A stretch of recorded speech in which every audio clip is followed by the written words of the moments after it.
성탄절을 맞이하며 우리는 복음서에 나타난 성탄 이야기들을 떠올립니다. 구유에 누우신 아기 예수님, 그 예수님을 경배하는 목자들의 모습, 또 저 멀리 동방에서 경배하러 찾아온 목자들의 모습들의 이야기입니다. 이 모든 성탄 이야기가 가능하게 된 그 성탄의 본질은 바로 성육신입니다. 성탄의 본질은 성육신입니다. 성육신의 진리를 깊이 묵상하지 않고 성탄의 축복을 우리는 누릴 수가 없습니다. 요한복음 1장에서 두 주 전 우리는 이 성육신을 말씀이 육신이 된 사건으로 표현하고 있는 것을 함께 깨달았습니다.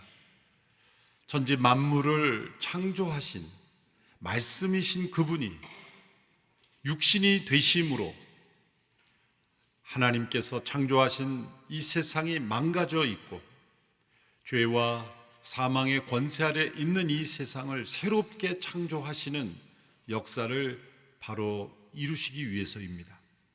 하나님의 말씀은 반드시 그대로 이루어져야 하기에 금지된 열매를 따먹고 불순종한 이들에 대한 하나님의 심판, 진노는 말씀대로 정령 죽으리라 하신 그 말씀대로 이루어져야만 했고, 그러나 멸망 가운데 있는, 죽음 가운데 있는 이 세상과 인간을 내버려 두실 수 없는 하나님의 사랑으로 인하여 말씀이신 그분이 친히 육신을 입고 죽임을 당하는 그 말씀, 그 진노의 대상이 되므로, 그 죽음을 담당하심으로 하나님의 놀라운 역사를 이룬 구원을 이루시고 새 창조를 이루시기 위해 오신 것입니다. 지난주 살펴본 빌립보서 2장의 말씀에서는 그 성육신의 놀라움을 그 하나님의 겸손한 마음에 초점을 두었습니다. 성육신의 놀라움은 단지 영이신 분이 육신을 입었다는 것에 있지 않습니다. 천지를 무에서 유로 창조하신, 말씀으로 모든 것을 창조하신 하나님의 능력에 비하면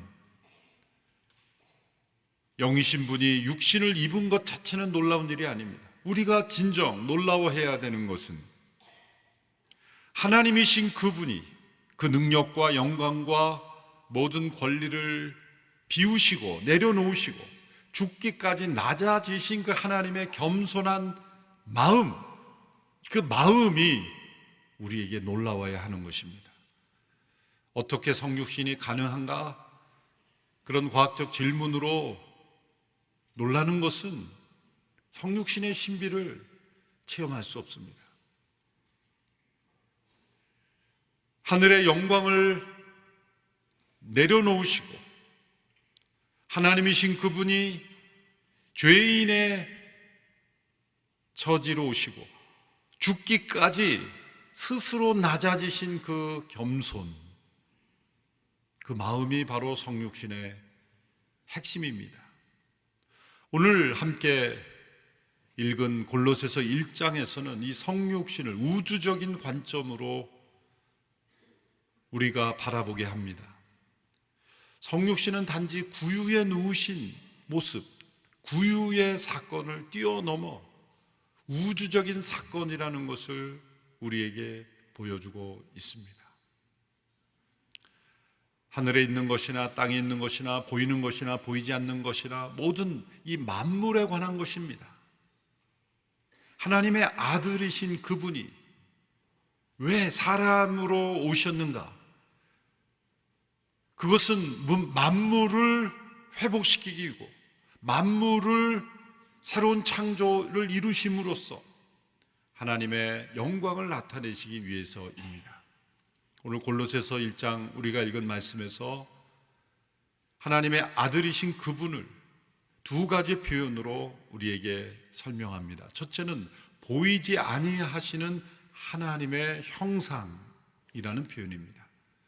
이 형상이라는 단어는 영어로는 이미지라는 단어로 번역했습니다만 본질을 나타내는 실체라는 겁니다. 하나님께서는 이스라엘 백성들에게 말씀하실 때 그 어떤 형상도 만들지 마라. 하나님을 상상하게 하거나 또 하나님을 어떤 이미지로 표현하지 마라 라고 단호하게, 엄하게 명령하셨습니다. 하나님을 어떤 형상으로 표현하는 것 자체를 우상숭배라고 간주하셨습니다. 왜일까요? 인간에게서 나오는 어떤 상상력도 하나님을 온전히 나타낼 수 없기 때문이죠. 많은 타종교들을 보면 그들이 믿는 신을 형상화하지 않습니까?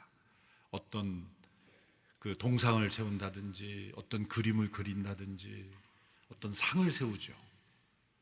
그리고 그것을 신이라 여기고 그것에 절하고 또 그것을 섬기죠. 그것을 신성시하죠. 인간에게서 나오는 모든 종교는 어떤 아이콘을 가지고 있어요. 여러분, 중세교의 위기는 어디에서 왔을까요? 예배당 곳곳에 아이콘들을 만든 거예요. 어떤 형상도 만들지 말라라고 하신 하나님의 말씀을 어겨가기 시작한 거죠. 때로는 예술이라는 이름으로 많은 아이콘들을 만들고, 더 나아가 어떤 성인들의 아이콘도 만들고, 단순한 신앙의 표현을 뛰어넘어 신성시하는 아이콘들을 만들기 시작한 거예요. 성물주의, 세크라멘털리즘이라고 하죠. 심지어는 모여서 예배드리는 예배당 자체도 신성시하는 거죠. 그게 중세의 암흑기였습니다. 그 어떤 것도 하나님의 형상을 대변할 수 없다. 오직 하나님을 온전히 나타내는 형상은 하나님의 아들이신 예수 그리스도, 그분밖에 없기 때문이에요. 하나님의 형상을 일부 우리에게 넣어주셨죠. 그래서 인간도 하나님의 형상이라고 하죠. 우리 인간을 들여다보면 우리가 판단하고 생각하고 계획하고 약속을 하고 지키는, 또 서로 협력해서 하나 되는 이 모든 모습들이 하나님의 속성의 일부, 지극히 일부분을 넣어주실 뿐이에요. 그래서 인간은 다른 피조물과 다른 하나님의 대리자, 통치자로서 소명을 받고 창조된 존재입니다. 그러나 인간의 죄로 말미암아 형상이 파괴되었죠. 근데 파괴된 인간에게서도 하나님의 형상의 일부분이 남아 있습니다. 그러나 온전한 형상은 되지 못합니다. 그러나 예수 그리스도는 하나님의 아들로서 보이지 아니하신 하나님을 우리에게 나타내 보여주시는, 하나님은 그분의 아들을 통해 자신을 온전히 나타내셨습니다. 그래서 그분은 보이지 아니하신 하나님의 형상이라고 표현한 겁니다. 두 번째 표현은 모든 피조물보다 먼저 나신 분이라고 표현했습니다. 모든 피조물보다 먼저 나신 분, 중요한 단어는 먼저 나셨다라는 겁니다. 이 먼저는 단지 순서의 의미가 아닙니다. 많은 피조물들이 있는데 그 피조물들의 한 피조물이고 그 피조물 중에서 제일 먼저 피조되었다라는 뜻이 아니라, 먼저라는 이 단어는 통치권, 탁월함, 초월함, 그런 의미를 담고 있습니다. 모든 피조물보다 뛰어나신, 초월하신 그분은 창조주요 통치자시라는 거예요. 왜냐하면 나신 분이다 라는 단어 속에 그 의미가 포함되어 있습니다. 먼저 나셨다는 영어로 first born 혹은 first begotten 이라는 번역을 합니다. 먼저 나아지신 분이라는 겁니다. 이 나아졌다라는 단어는 하나님과 동등하신 분이라는 것을 의미하는 겁니다. 우리가 사람을 낳습니다. 우리가 사람을 만들었다고 하지 않죠. 사람은 의자를 만들고 탁자를 만들고 자동차를 만듭니다. 그러나 사람이 자동차를 낳았다라고 말하지 않아요. 우리가 자녀를 낳을 때 자녀는 우리와 동일한 본질의 존재죠. 동등한 존재입니다. 하나님께서 모든 피조물은 다 만드셨습니다. 그런데 하나님의 아들은 낳으셨어요. 이것이 다른 점이죠. 우리도 하나님께서 만드신 존재예요. 그런데 만드신 존재에 하나님의 형상의 일부분을 넣어주셔서 인간은 이 하나님과 만물을 연결하는 독특한 위치를 가지고 있는 겁니다. 그렇지만 인간도 만들어진 피조물입니다. 그러나 예수님은 피조된 존재가 아니라 하나님께서 낳으신 존재요, 그렇게 하나님과 동등하신 분이라는 겁니다. 그래서 그분은 창조주요 통치자이십니다. 피조물의 일부가 아니라는 겁니다. 이 두 단어를 통해 골로새 성도들에게 예수 그리스도 하나님의 아들을 소개하는 이유가 무엇일까요? 그것은 이 편지를 받았던 골로새 지역에 유행하던 사상과 철학의 영향력 때문입니다. 그 당시에 가장 보편적으로 알려져 있던, 영향을 미쳤던 철학은 아마 플라톤 철학일 거예요. 이원론적인 철학일 겁니다. 인간의 육체를 악하게 보고 정신을 선하게 보는 그러한 이원론에 근거해서 당시 교회를 위협했던 영지주의라는 철학이 있습니다. 이 영지주의는 성육신을 부정합니다. 왜냐하면 악한 육으로, 영이신 분이 육을 입으셨다는 것을 용납할 수가 없는 겁니다. 하나님의 아들이 인간의 육신을 입었다고 하면 그 하나님의 아들은 신성한 분이 아니고 타락한 존재가 되어버린다고 생각하기 때문이죠. 있을 수 없는 일입니다. 그래서 하나님의 아들은 영적인 존재여야 하고 천사 비슷한 존재여야 되고, 그러나 천사보다는 조금 탁월한 존재여야 되고, 그러나 하나님과 동등할 수는 없고 하나님보다 조금 열등한 분이어야 된다. 이렇게 예수님의 위치를 천사와 하나님 사이 어딘가에 피조된 존재 중에 하나로 여겼던 겁니다.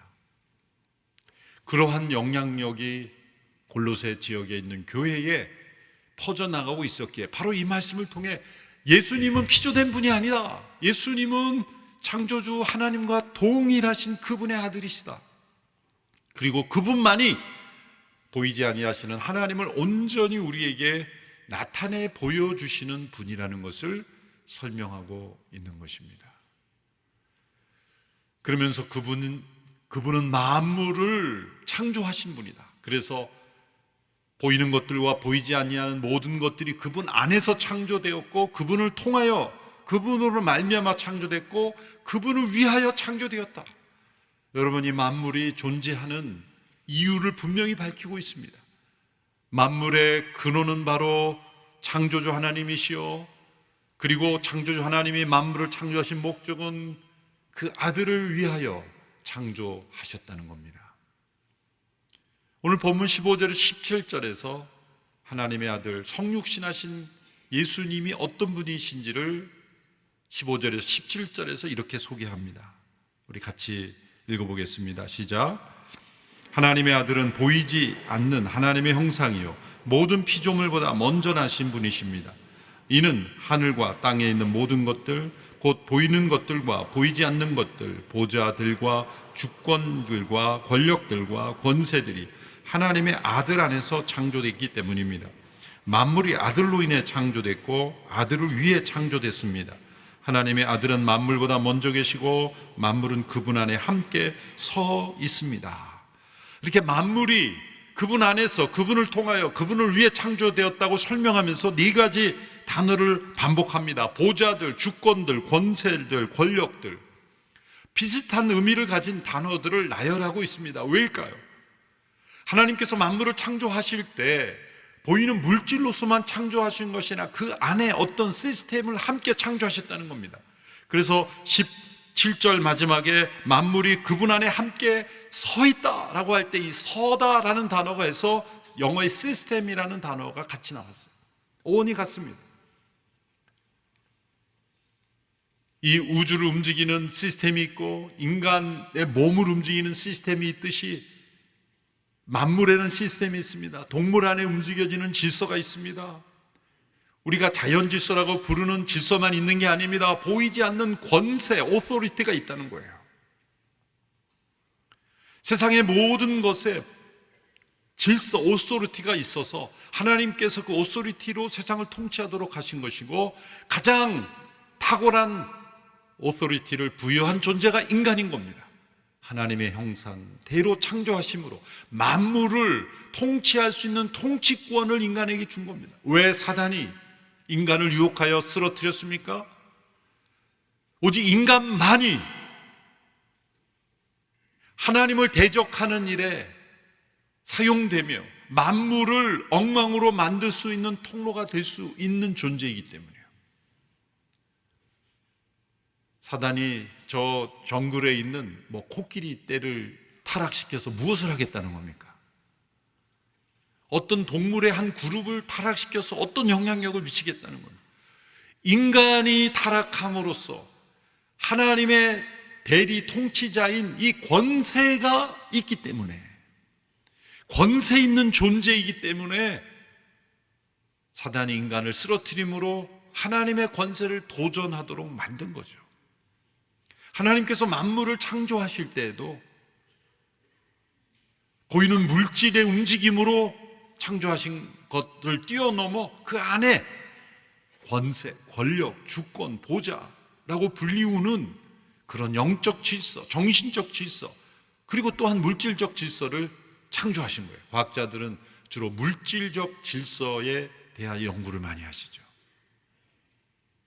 그 중에 지극히 일부분만 발견했을 뿐이에요. 그러나 영적 질서가 있습니다. 보이지 아니하는 영의 질서가 있습니다. 이 천사의 영역에도 질서가 있습니다. 천사장이 있고 천사들이 있습니다.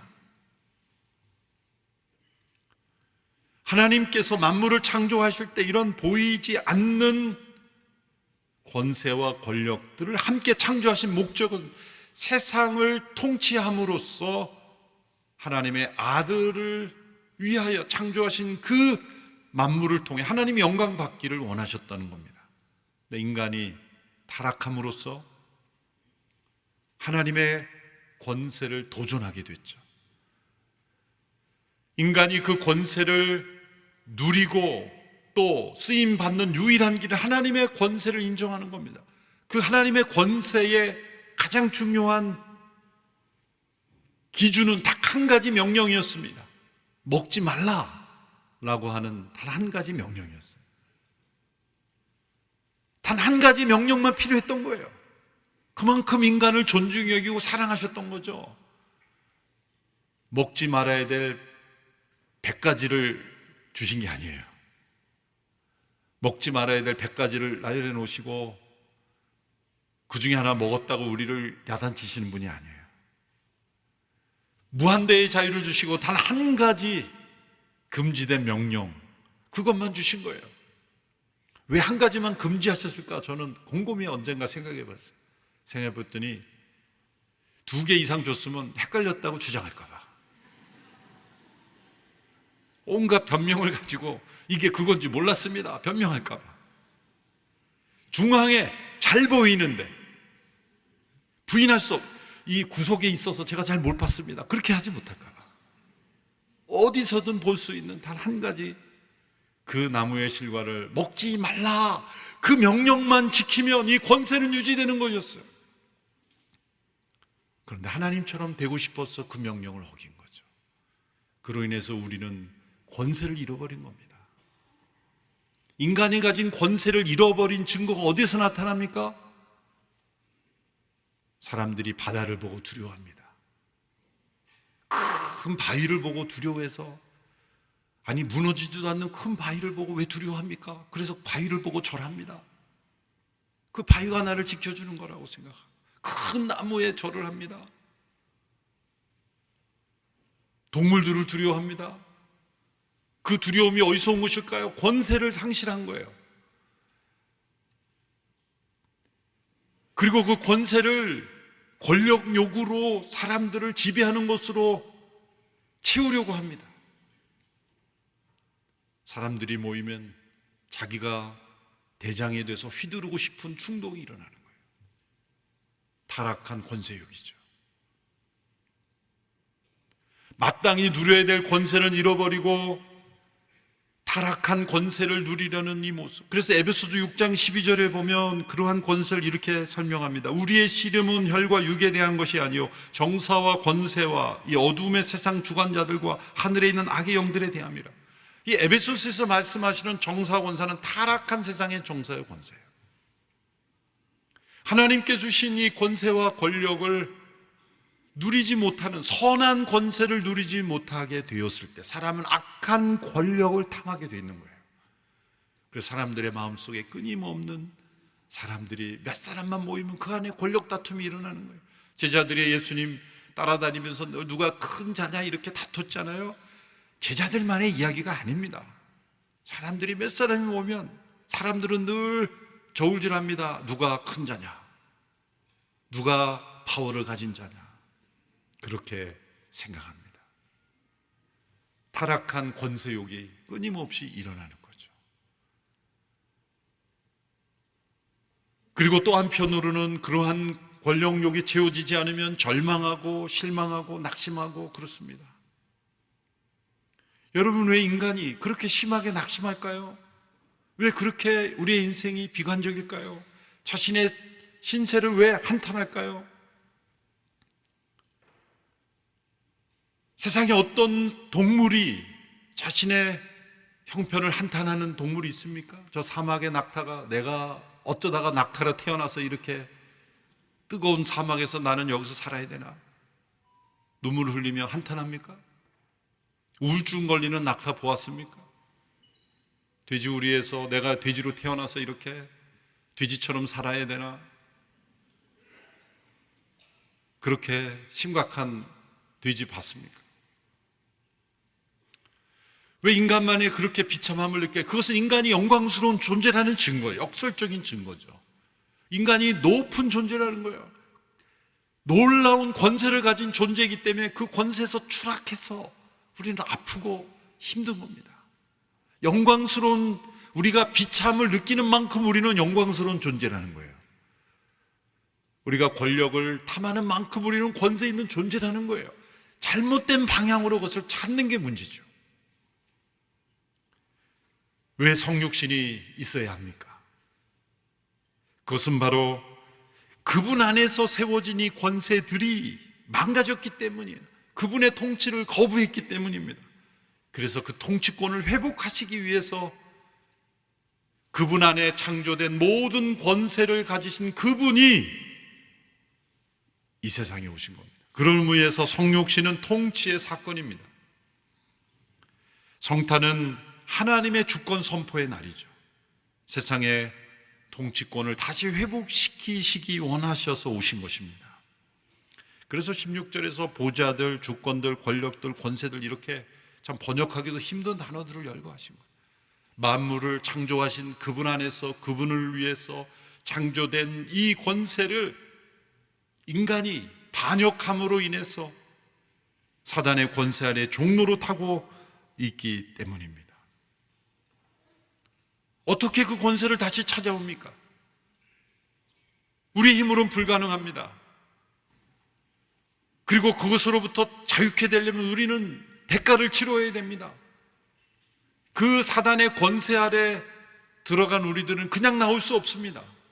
하나님의 말씀에 묶여있기 때문이죠. 정령 죽으리라 하신 그 말씀에 묶여있기 때문이에요. 그 죽음의 대가를 치러야만 합니다. 하나님은 그 대가를 그분의 아들을 통해 치르기로 결정하신 거예요. 그래서 성육신 하신 겁니다. 그래서 성육신의 끝은 십자가인 것입니다. 만물을 회복시키는 길은 단지 태어나시는, 성육신 하셔서 태어나시는 것에 그칠 수 없고 죽음을 통과해야만 하는 것입니다. 모든 권세와 권력의 머리이신 그리스도, 골로새서 2장 10절에 보면 그리스도는 모든 권력과 권세의 머리이십니다 라고 말씀하셨습니다. 모든 권세와 권력의 머리이신 그분이 이 세상에 오셔서 타락한 권세에 죽임을 당하셨어요. 여러분, 예수님이 세상에 오셨을 때 이 세상의 타락한 권세들이 예수님을 환영했습니까? 예수님께서 오신 첫 번째 크리스마스는 메리 크리스마스가 아닙니다. 복음서를 읽어보십시오. 헤롯은 베들레헴에서 태어난 영아들을 대학살했습니다. 예수님의 오심과 더불어 일어난 것은 영아의 대학살이에요. 영아 대학살. 대제사장들은 어땠습니까? 유대 권력들은 예수님을 거짓으로 고소하고 십자가로 내몰았습니다. 왜일까요? 세상의 타락한 권세는 하나님의 권세를 대적하는 것이 속성이기 때문이에요. 그래서 예수님이 오신 첫 번째 크리스마스는 메리 크리스마스가 아니야, 메시 크리스마스입니다. 엉망진창이죠. 학살이 일어나고 거짓과 부정과 모함과 불법이 난무한 사건이 연속되었습니다. 그런데 거기에 우리가 인간이 상상할 수 없는 하나님의 계획이 있었습니다. 골로새서 2장 14절 15절의 말씀에서 십자가의 의미를 이렇게 설명합니다. 14절 15절의 말씀 같이 읽겠습니다. 시작. 하나님께서는 우리를 거슬러 대적하는 조문들이 담긴 채무증서를 제거하시고 그것을 십자가에 못 박아 우리 가운데서 없애버리셨습니다. 또한 십자가로 권력들과 권세들을 무장해제시키시고 그들을 공개적인 구경거리가 되게 하셨습니다. 여기에도 권력, 권세 얘기가 나옵니다. 십자가의 의미를 이 골로새서에서 보여주는 십자가의 의미는 하나님의 통치권의, 우주적인 통치권의 회복이라는 관점입니다. 하나님을 대적하는 이 타락한 권세들이 예수님을 십자가에 못 박았지만 그것이 곧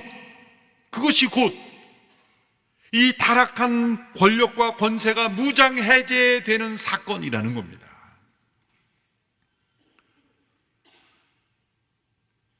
그리고 그 십자가는 우리가 그 타락한 권세에 얽매여 살던 채무증서, 죄의 종이 될 수밖에 없었던 채무증서를 없애버리시고 제거해버리시는 사건이라는 겁니다. 예수님께서 십자가에서 못 박혀 죽으실 때 7마디의 말씀을 남기셨죠. 그중 한 말씀이 다 이루었다라는 말씀이에요. 헬라어로 테텔레스타이라는 단어, 그것은 그 당시에 경제 용어로서 빚을 다 갚았다라는 단어도 사용되었습니다.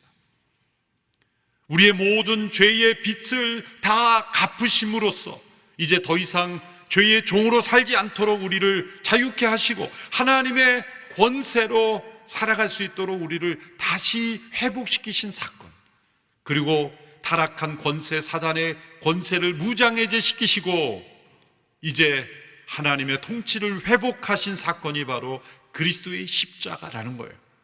그 십자가를 위해서 성육신 하신 겁니다. 성육신은 바로 이 십자가를 통해 사단의 권세를 깨뜨리시고 하나님의 통치가 임하는 그 사람들, 그 교회를 세우시고 하나님의 통치를 이 땅에 이루어 가시기 위해서 오신 사건이에요. 그래서 교회가 탄생하는 겁니다. 18절의 말씀을 보십시오. 골로새서 1장 18절의 말씀 같이 읽습니다. 시작. 또 하나님의 아들은 그분의 몸인 교회의 머리십니다. 그분은 근본이시요 죽은 사람들 가운데서 먼저 살아나신 분이십니다. 이는 그분이 친히 만물 가운데 으뜸이 되시려는 것입니다. 지금까지 17절까지 설명한 바로 그분이 교회의 머리가 되셨다는 거예요. 성육신은 만물의 으뜸이신 분이 교회의 머리가 되신 사건입니다. 이 18절의 말씀은 앞서 15절의 17절의 말씀과 평행을 이루면서 대조가 됩니다. 앞서 우리가 살펴본 15절 17절은 옛 창조를 설명하셨죠. 만물이 그로 말미암아 그분 안에서 그를 위해 창조됐다. 모든 피조물보다 먼저 나신 분이고 창조의 근원이시다. 이렇게 설명을 했는데 18절에서 그분은 이제 새 창조의 일을 이루시는 분으로서 십자가에 죽고 부활하심으로써 먼저 나신 부활의 첫 열매가 되셨고 그리고 교회의 머리가 되셨다는 거예요. 옛 창조와 새 창조의 주인공이 바로 하나님의 아들이신 예수 그리스도이십니다. 옛 창조의 주인이신 분이 만물을 버려두지 아니하시고 새 창조를 이루시기 위하여 교회의 머리가 되셨다는 겁니다. 머리라는 건 단지 지도자의 의미가 아니에요. 그것은 생명을 공급하고 또 통치의 중심이 되며 방향을 제시하고 인도하는 그것이 바로 교회의 머리 되신 예수 그리스도의 의미입니다. 여러분, 이 교회의 본질이 우주적인 거라는 것에, 연결되는 것에 우리가 놀라워해야 합니다. 교회는 사람들이 모여서 무엇인가를 해보자고 규칙을 만들고 모여서 이렇게 만들어진 게 아닙니다. 만물의 으뜸이신 통치자이신 그분께서 교회의 머리가 되심으로 이 세상에 하나님의 통치를 회복하는 통로로 우리를 부르신 것입니다. 그 목적이 20절에 나옵니다. 20절 말씀 함께 읽습니다. 시작.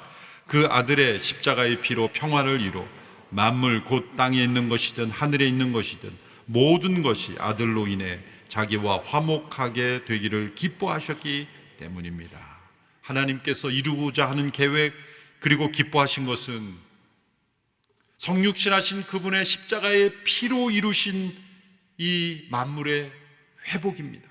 예수님의 십자가의 피는 단지 사람들의 죄를 사하는 것에 그치지 않습니다. 만물, 우주 전체의 분열, 깨어짐, 상처를 치유하고 회복하고 화목시키시는 제물인 것입니다. 여기에 교회의 소명이 있는 것입니다. 교회 역시 십자가의 보혈의 능력을 의지하여 세상에 깨어진 관계를 회복하고 비조세계의 아픔을 치유하면 만물을 하나님과 화목하게 하는 직분으로 우리는 부름을 받은 겁니다. 고린도후서 5장 18절 19절에서 그것을 말씀하죠. 모든 것은 하나님께로부터 왔습니다. 하나님은 그리스도를 통해서 우리를 그분과 화목하게 하시고 또한 우리에게 화목하게 하는 직분을 맡겨주셨습니다. 곧 하나님께서는 사람들의 죄를 그들에게 돌리지 않으시고 세상을 그리스도 안에서 그분과 화목하게 하셨으며 또한 우리에게 화목하게 하는 말씀을 맡겨주신 것입니다. 성탄을 맞이하며 우주의 창조자이시며 만물의 으뜸이신 그분이 교회의 머리시다. 교회의 머리이신 그분께서 이루시고자 한 일, 이루신 일을 온 열방에 전함으로 이 만물이 하나님과 회복하게 되는 것을 하나님이 기뻐하시기에 그것이 우리의 기쁨이 되어야 합니다. 이것이 선교요, 이것이 교회의 존재 목적입니다. 성탄은 구유를 넘어선 우주적인 사건입니다. 성육신하신 그분, 교회 안에 오신 것이 아니라 만물을 회복하시기에 오신 거예요. 성탄은 교회 이벤트가 아니라 사회 비즈니스의 어떤 분위기 좋은 아이템이 아니라 타락한 권세에 눌려 사는 모든 이들의 하나님의 통치가 회복됨을 우리에게 보여주시는 사건입니다. 골로새서에서 당시의 영지주의 철학에 의해서 공격을 받고 있던 교회를 다시 예수님이 누구인가를 설명하는 이 말씀이 우리에겐 좀 다소 어려울 수 있습니다만 한 가지만 기억하면 됩니다. 예수님은 우주적인 그리스도시라는 거예요. 만물을 회복시키시는 분, 그리고 그 만물의 통치자이신 분, 그리고 그분이 교회의 머리시라는 것, 그것을 되새기는 복된 성탄이 되기를 축원합니다. 기도하겠습니다. 만물의 으뜸이시며 교회의 머리이신 우리 주 예수 그리스도를 찬양합니다. 그 어떤 찬양으로, 그 어떤 고백으로 우리 주님의 위대하심을 고백할 수 있겠습니까?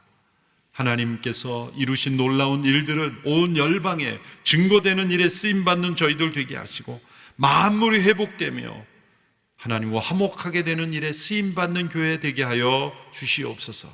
예수님의 이름으로 기도합나이다. 아멘.